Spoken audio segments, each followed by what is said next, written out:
My name is Bernadette Loloju. I'm a Maasai girl, born in Kajiado County at a small village called Rombo at the border of Kenya and Tanzania. And now I'm a professional woman who is working towards making sure that we empower women and girls.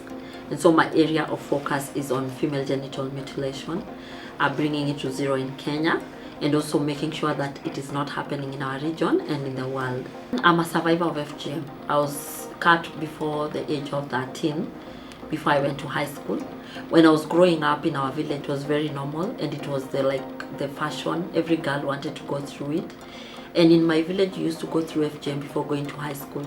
So by the time I got to high school, because I came to high school in Nairobi, that's when I realized that it was not the norm. It was not normal for us girls to go through that. And so from that time, I started thinking around, how do I help the next generation of girls not to go through female genital mutilation and child marriage.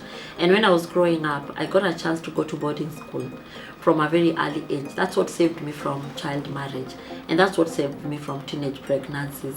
And I was able now to move from my primary school, which was a boarding school, which was sponsored by the missionaries, and that's when I moved from there to Alliance Girls High School, one of the best schools in Kenya for the girls. And that's where I got the passion to become who I am today.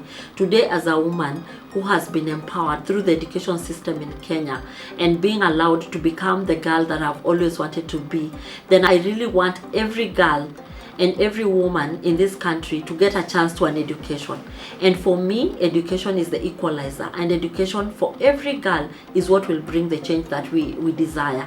Even though we are campaigning against FGM now and really engaging our communities, engaging the elders, engaging the gatekeepers of culture, but I still believe that the voices of the girls is what will bring the change that we desire. And you cannot have a voice if you are not empowered, if you don't have an education, if you are not economically empowered. Today, as an economically empowered woman, I'm able to make decisions for my children, for myself, and for my family and the community at large. And what I want to say is that when you educate a woman, you educate a whole society. Today, as an educated woman who was born in Rombo, I'm married in Samburu County. And so you can imagine, I am taking care of both families. I'm able to really make sure that my family back home are well taken care of, where I was born, and also the family where I'm married to. And the girls that I've been able to mentor up to today, not only from my family, but from the whole community, I can say that I've been able to mentor many girls and many women who are now making a difference in their own communities. For me, gender-based violence, especially female genital mutilation, is the worst form of gender-based violence meted on women and girls. Like when I was taken through the cut, I didn't have a choice, because at that time I thought it was the right thing for me, it was the right thing for the girls around us in the village, and we thought everything was so normal. Even having the girls getting married early, we thought it was normal. That's when later we realized that it's not right. It is important for everyone to be given a chance to have to realize their goals. When you are a bit younger, sometimes you don't know exactly what you want, but when you grow older, that's when you realize that if you are not given an education, then you do not have much choice.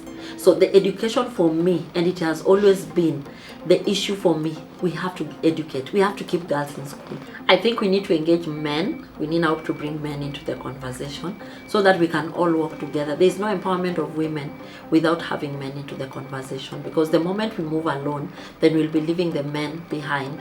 And according to what we are looking at in the next 8 years, we are supposed to be able to reach the Sustainable Development Goals. And what the Sustainable Development Goals is looking at is leaving no one behind. Even though sometimes men feel threatened when women are highly economically empowered or their careers are doing well, but I just want to assure men that the moment we have women who are empowered, then the men themselves will have a better environment to thrive.